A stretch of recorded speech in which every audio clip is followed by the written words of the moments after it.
I'd like to tell you about the strangest secret in the world. Not long ago, Albert Schweitzer, the great doctor and Nobel Prize winner, was being interviewed in London, and a reporter asked him, "Doctor, what's wrong with men today?" The great doctor was silent a moment, and then he said, "Men simply don't think." And it's about this that I want to talk with you. We live today in a golden age. This is an era that man has looked forward, dreamed of, and worked toward for thousands of years. But since it's here, we pretty well take it for granted. We in America are particularly fortunate to live in the richest land that ever existed on the face of the earth, a land of abundant opportunity for everyone. But do you know what happens? Let's take 100 men who start even at the age of 25. Do you have any idea what will happen to those men by the time they're 65? These 100 men who all start even at the age of 25 believe they're going to be successful. If you asked any one of these men if he wanted to be a success, he'd tell you that he did. And you'd notice that he was eager toward life, that there was a certain sparkle to his eye, an erectness to his carriage, and life seemed like a pretty interesting adventure to him. But by the time they're 65, 1 will be rich, 4 will be financially independent, 5 will still be working, 54 will be broke. Now think a moment. Out of the 100, only 5 make the grade. Why do so many fail? What has happened to the sparkle that was there when they were 25? What's become of the dreams, the hopes, the plans? And why is there such a large disparity between what these men intended to do and what they actually accomplished? When we say about 5% achieve success, we have to define success. And here's the definition. Success is the progressive realization of a worthy ideal. If a man is working toward a predetermined goal and knows where he's going, that man is a success. If he's not doing that, he's a failure. Success is the progressive realization of a worthy ideal. Rollo May, the distinguished psychiatrist, wrote a wonderful book called Man's Search for Himself. And in this book he says, the opposite of courage in our society is not cowardice, it is conformity. And there you have the trouble today. It's conformity. People acting like everyone else, without knowing why, without knowing where they're going. Now think of it. In America right now, there are over 14 million people 65 years of age and over, and about 13 million of these 14 million are broke. They're dependent on someone else for life's necessities. Now, we learn to read by the time we're 7. We learn to make a living by the time we're 25. Usually, by that time, we're not only making a living, we're supporting a family. And yet, by the time we're 65, we haven't learned how to become financially independent in the richest land that has ever been known. Why? We conform. And the trouble is that we're acting like the wrong percentage group, the 95% who don't succeed. Now, why do these people conform? Well, they don't know, really. These people believe that their lives are shaped by circumstances, by things that happen to them, by exterior forces. They're outer-directed people. A survey was made one time that covered a lot of men, working men, and these men were asked this question. Why do you work? Why do you get up in the morning? 19 out of 20 had no idea. If you ask them, they'll say, everyone goes to work in the morning. And that's the reason they do it, because everyone else is doing it. Now let's get back to our definition of success. Who succeeds? The only man who succeeds is the man who is progressively realizing a worthy ideal. He's the man who says, I'm going to become this, and then begins to work toward that goal. I'll tell you who the successful people are. A success is the school teacher who's teaching school because that's what she wanted to do. The success is the woman who's a wife and mother because she wanted to become a wife and mother and is doing a good job of it. The success is the man who runs the corner gas station because that's what he wanted to do. The success is the successful salesman who wants to become a top-notch salesman and grow and build with his organization. A success is anyone who is doing deliberately a predetermined job because that's what he decided to do deliberately. But only 1 out of 20 does that. That's why today there isn't really any competition, unless we make it for ourselves. Instead of competing, all we have to do is create. Now, for 20 years, I looked for the key which would determine what would happen to a human being. Was there a key, I wanted to know, which would make the future a promise that we could foretell to a large extent? Was there a key that would guarantee a person's becoming successful if he only knew about it and knew how to use it? Well, there is such a key, and I've found it. Have you ever wondered why so many men work so hard and honestly without ever achieving anything in particular, and others don't seem to work hard and yet seem to get everything? They have the magic touch. You've heard them say that about someone. Everything he touches turns to gold. And have you ever noticed that a man who becomes successful tends to continue to become successful, and on the other hand, have you noticed how a man who is a failure tends to continue to fail? It's because of goals. Some of us have them, some don't. People with goals succeed because they know where they're going. Now think of a ship leaving a harbor, and think of it with the complete voyage mapped out and planned. The captain and crew know exactly where it's going and how long it will take. It has a definite goal. 9,999 times out of 10,000 it will get to where it started out to get. Now let's take another ship, just like the first, only let's not put a crew on it, or a captain at the helm. Let's give it no aiming point, no goal, no destination. We just start the engines and let it go. I think you'll agree with me that if it gets out of the harbor at all, it will either sink or wind up on some deserted beach a derelict. It can't go any place because it has no destination and no guidance. It's the same with a human being. Take the salesman, for example. There is no other person in the world today with the future of a good salesman. Selling is the world's highest paid profession, if we're good at it, and if we know where we're going. Every company needs top-notch salesmen, and they reward those men. The sky is the limit for them. But how many can you find? Someone once said, "The human race is fixed, not to prevent the strong from winning, but to prevent the weak from losing." The American economy today can be likened to a convoy in time of war. The entire economy is slowed down to protect its weakest link, just as the convoy had to go at the speed that would permit its slowest vessel to remain in formation. That's why it's so easy to make a living today. It takes no particular brains or talent to make a living and support a family today, so we have a plateau of so-called security, if that's what a person's looking for. But we do have to decide how high above this plateau we want to aim for. Now let's get back to the strangest secret in the world, the story that I wanted to tell you today. Why do men with goals succeed in life, and men without them fail? Well, let me tell you something which, if you really understand it, will alter your life immediately. If you understand completely what I'm going to tell you from this moment on, your life will never be the same again.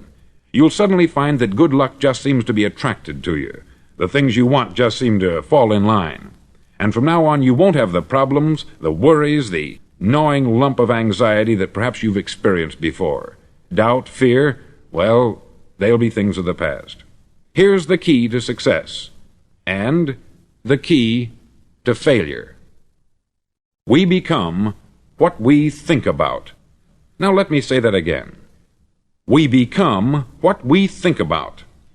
Throughout all history, the great wise men and teachers, philosophers and prophets have disagreed with one another on many different things. It is only on this one point that they are in complete and unanimous agreement. Listen to what Marcus Aurelius, the great Roman emperor, said. He said, "A man's life is what his thoughts make of it." Disraeli said this, "Everything comes if a man will only wait. I have brought myself by long meditation to the conviction that a human being with a settled purpose must accomplish it, and that nothing can resist a will that will stake even existence for its fulfillment." Ralph Waldo Emerson said this, "A man is what he thinks about all day long." William James said, "The greatest discovery of my generation is that human beings can alter their lives by altering their attitudes of mind." And he also said, "We need only in cold blood act as if the thing in question were real, and it will become infallibly real by growing into such a connection with our life that it will become real. It will become so knit with habit and emotion that our interest in it will be those which characterize belief." He also said this, "If you only care enough for a result, you will almost certainly attain it. If you wish to be rich, you will be rich. If you wish to be learned, you will be learned. If you wish to be good, you will be good. Only you must then really wish these things, and wish them exclusively, and not wish at the same time 100 other incompatible things just as strongly." In the Bible you read, in Mark 9:23, "If thou canst believe, all things are possible to him that believeth."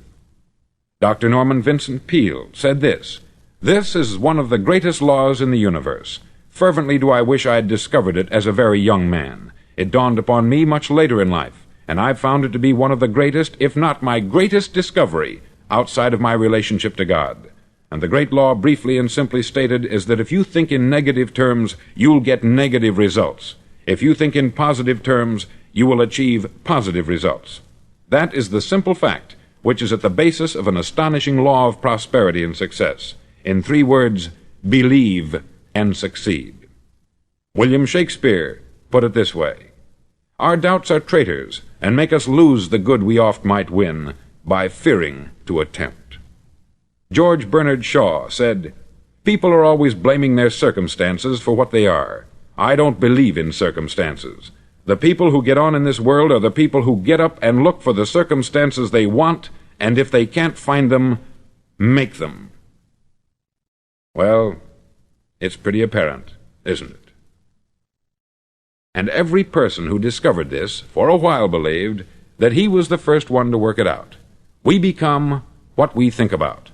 Now, it stands to reason that a person who's thinking about a concrete and worthwhile goal is going to reach it, because that's what he's thinking about. And we become what we think about. Conversely, the man who has no goal, who doesn't know where he's going, and whose thoughts must therefore be thoughts of confusion and anxiety and fear and worry, becomes what he thinks about. His life becomes one of frustration, fear, anxiety, and worry. And if he thinks about nothing, he becomes nothing. Now, how does it work? Why do we become what we think about? Well, I'll tell you how it works as far as we know. Now, to do this, I want to tell you about a situation that parallels the human mind.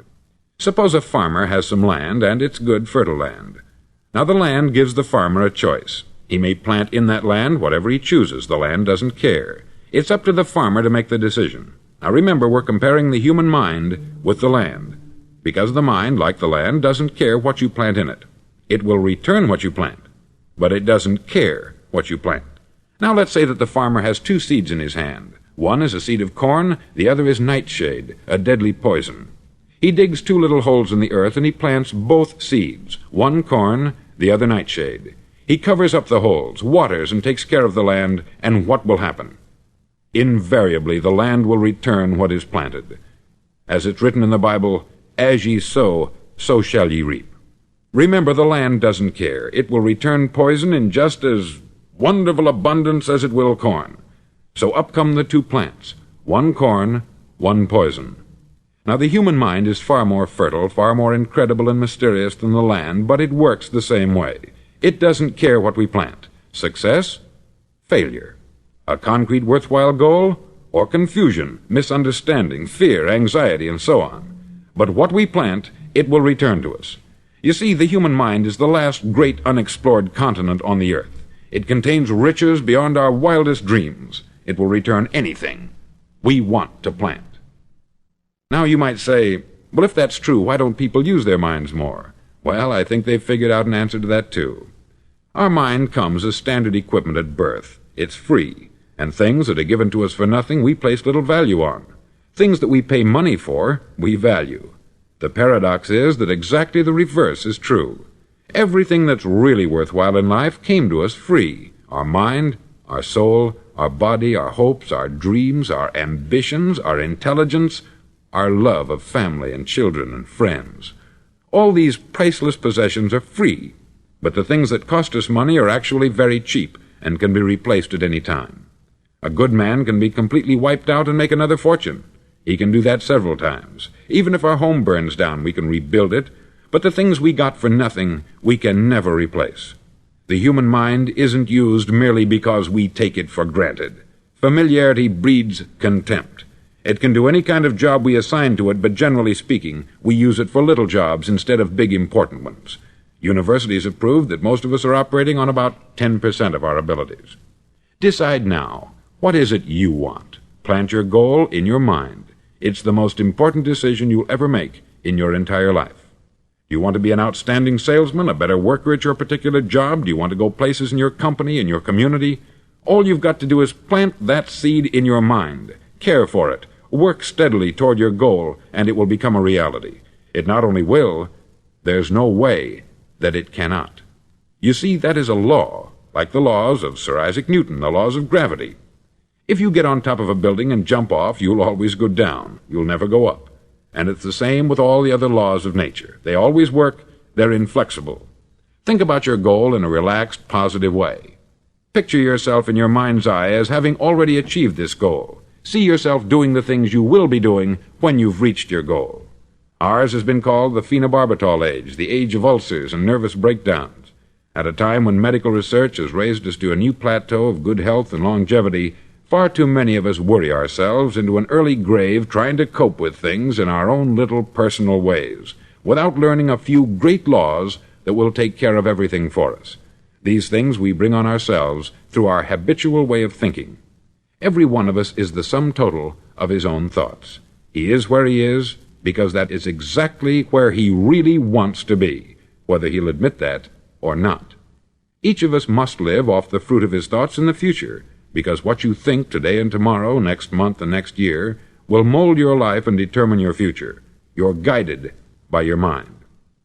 I remember one time I was driving through Arizona and I saw one of those giant earth-moving machines roaring along the road at about 35 miles an hour with what looked like 20 tons of dirt in it, a tremendous, incredible machine, and there was a little man perched way up on top with the wheel in his hands guiding it. And as I drove along, I was struck by the similarity of that machine to the human mind. Just suppose you're sitting at the controls of such a vast source of energy. Are you going to sit back and fold your arms and let it run itself into a ditch? Or are you going to keep both hands firmly on the wheel and control and direct this power to a specific, worthwhile purpose? It's up to you. You're in the driver's seat. You see, the very law that gives us success is a two-edged sword. We must control our thinking. The same rule that can lead a man to a life of success, wealth, happiness, and all the things he's ever dreamed of for himself and his family, that very same law can lead him into the gutter. It's all in how he uses it, for good or for bad. This is the strangest secret in the world.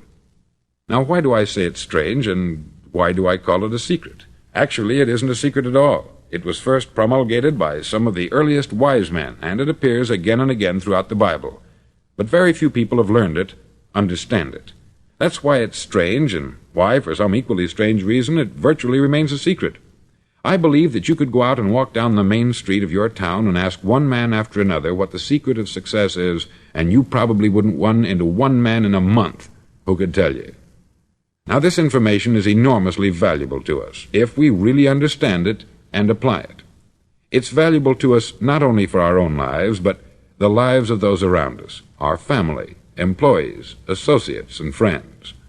Life should be an exciting adventure. It should never be a bore. A man should live fully, be alive. He should be glad to get out of bed in the morning. He should be doing a job he likes to do because he does it well.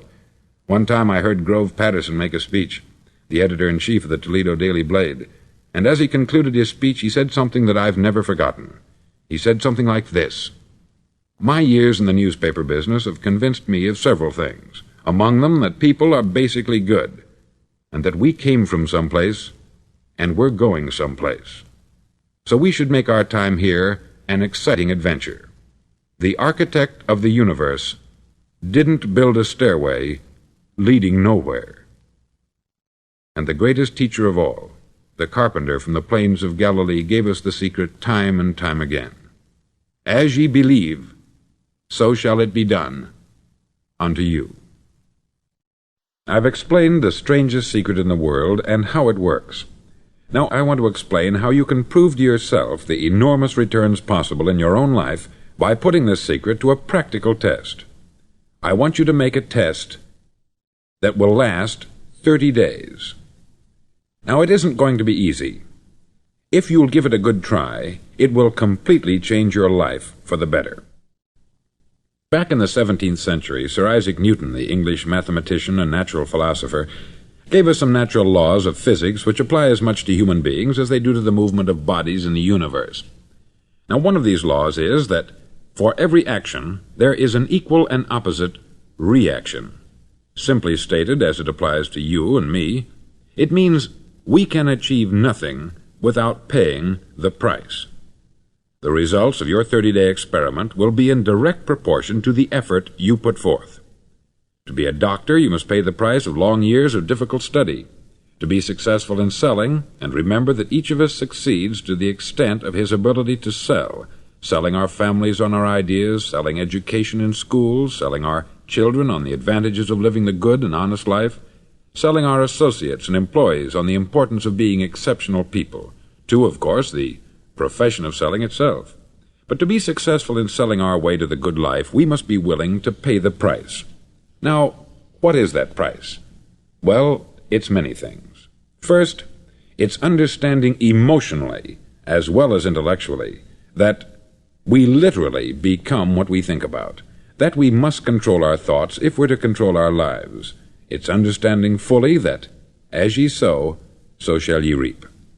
Secondly, it's cutting away all the fetters from the mind and permitting it to soar as it was divinely designed to do. It's the realization that your limitations are self-imposed, and that the opportunities for you today are enormous beyond belief. It's rising above narrow-minded pettiness and prejudice.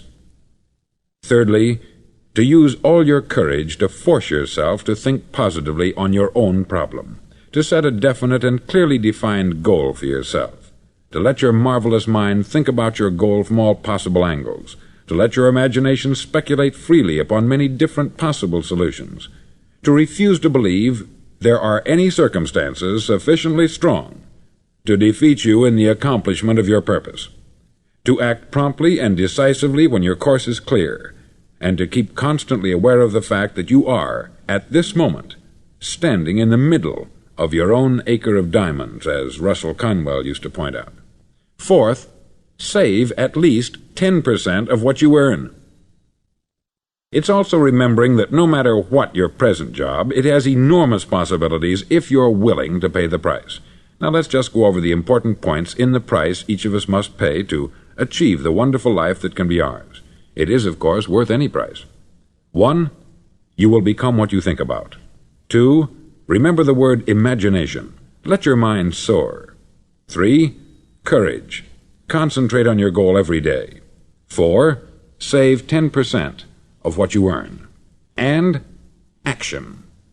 Ideas are worthless unless we act on them. Now I'll try to outline the 30-day test I want you to make. Now keep in mind that you have nothing to lose by making this test, and everything you could possibly want to gain. There are two things that may be said of everyone. Each of us wants something, and each of us is afraid of something. I want you to write on a card what it is you want more than anything else. It may be more money. Perhaps you'd like to double your income or make a specific amount of money. It may be a beautiful home. It may be success at your job. It may be a particular position in life. It could be a more harmonious family. Each of us wants something. Write down on your card specifically what it is that you want. Make sure it's a single goal and clearly defined.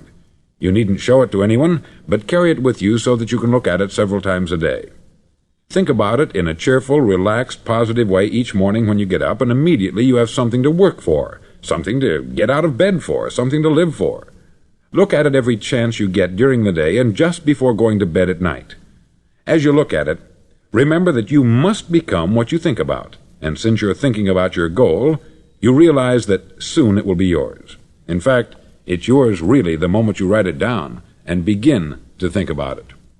Look at the abundance all around you as you go about your daily business. You have as much right to this abundance as any other living creature. It's yours for the asking.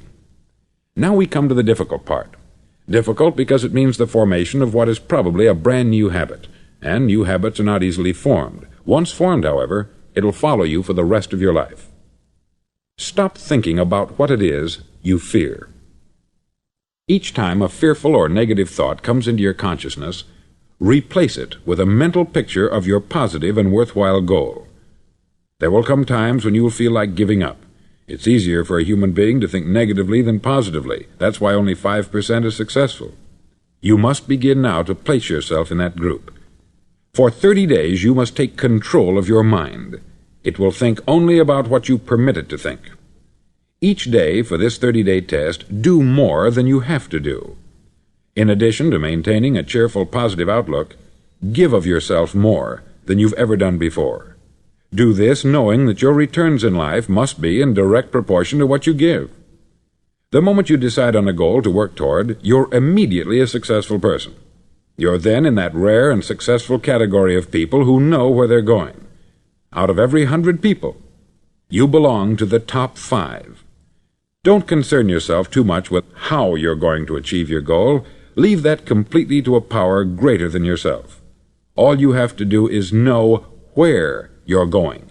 The answers will come to you of their own accord.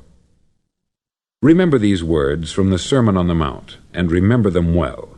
Keep them constantly before you this month of your test. Ask, and it shall be given you. Seek, and ye shall find. Knock, and it shall be opened unto you. For every one that asketh receiveth, and he that seeketh findeth, and to him that knocketh it shall be opened. It's as marvelous and as simple as that. In fact, it's so simple that in our seemingly complicated world it's difficult for an adult to understand that all he needs is a purpose and faith. For 30 days, do your best. If you're a salesman, go at it as you've never done before, not in hectic fashion, but with the calm, cheerful assurance that time well spent will give you the abundance in return you deserve and want. No matter what your job, do it as you've never done it before for 30 days. And if you've kept your goal before you every day, you'll wonder and marvel at this new life you've found. Dorothea Brand, outstanding editor and writer, discovered it for herself and tells about it in her fine book, Wake Up and Live. Her entire philosophy is reduced to the words, act as though it were impossible to fail. She made her own test with sincerity and faith, and her entire life was changed to one of overwhelming success. Now you make your test for 30 full days. Don't start your test until you've made up your mind to stick with it. You see, by being persistent, you're demonstrating faith. Persistence is simply another word for faith. If you didn't have faith, you would never persist. If you should fail during your first 30 days, by that I mean suddenly find yourself overwhelmed by negative thoughts, you've got to start over again from that point and go 30 more days. Gradually your new habit will form until you find yourself one of that wonderful minority to whom virtually nothing is impossible. Don't forget the card. It's vitally important as you begin this new way of living. On one side of the card, write your goal, whatever it may be. On the other side, write the words we've quoted from the Sermon on the Mount. Ask, and it shall be given you. Seek, and ye shall find. Knock, and it shall be opened unto you. In your spare time during your test period, read books that will help you. Inspirational books like the Bible, Dorothea Brand's Wake Up and Live, The Magic of Believing by Claude Bristol, Think and Grow Rich by Napoleon Hill, and other books that instruct and inspire. Nothing great was ever accomplished without inspiration. See that during these crucial first 30 days, your own inspiration is kept at a peak. Above all, don't worry. Worry brings fear, and fear is crippling. The only thing that can cause you to worry during your test is trying to do it all yourself. Know that all you have to do is hold your goal before you. Everything else will take care of itself. Remember also to keep calm and cheerful. Don't let petty things annoy you and get you off course. Now, since making this test is difficult, some may say, well, why should I bother? Well, look at the alternative. No one wants to be a failure. No one really wants to be a mediocre individual. No one wants a life constantly filled with worry, fear, and frustration. Therefore, remember that you must reap that which you sow. If you sow negative thoughts, your life will be filled with negative things. If you sow positive thoughts, your life will be cheerful, successful, and positive. Now, gradually, you will have a tendency to forget what you've heard on this record. Play it often. Keep reminding yourself of what you must do to form this new habit. Gather your whole family about and listen to what's been said here at regular intervals. You know, most men will tell you that they want to make money without understanding the law. The only people who make money work in the mint. The rest of us must earn money. This is what causes those who keep looking for something for nothing or a free ride to fail in life. The only way to earn money is by providing people with services or products which are needed and useful. We exchange our product or service for the other man's money. Therefore, the law is that our financial return will be in direct proportion to our service. Success is not the result of making money. Making money is the result of success, and success is in direct proportion to our service. Most people have this law backwards. They believe that you're successful if you earn a lot of money. The truth is that you can only earn money after you're successful. It's like the story of the man who sat in front of the stove and said to it, "Give me heat, and then I'll add the wood." How many men and women do you know, or do you suppose there are today, who take the same attitude toward life? There are millions. We've got to put the fuel in before we can expect heat. Likewise, we've got to be of service first before we can expect money. Don't concern yourself with the money. Be of service. Build, work, dream, create. Do this, and you'll find there's no limit to the prosperity and abundance that will come to you. Prosperity is founded upon a law of mutual exchange. Any person who contributes to prosperity must prosper in turn himself. Sometimes the return will not come from those you serve, but it must come to you from someplace, for that is the law. For every action, there is an equal and opposite reaction. As you go daily through your 30-day test period, remember that your success will always be measured by the quality and quantity of service you render, and money is a yardstick for measuring this service. No man can get rich himself unless he enriches others. There are no exceptions to a law.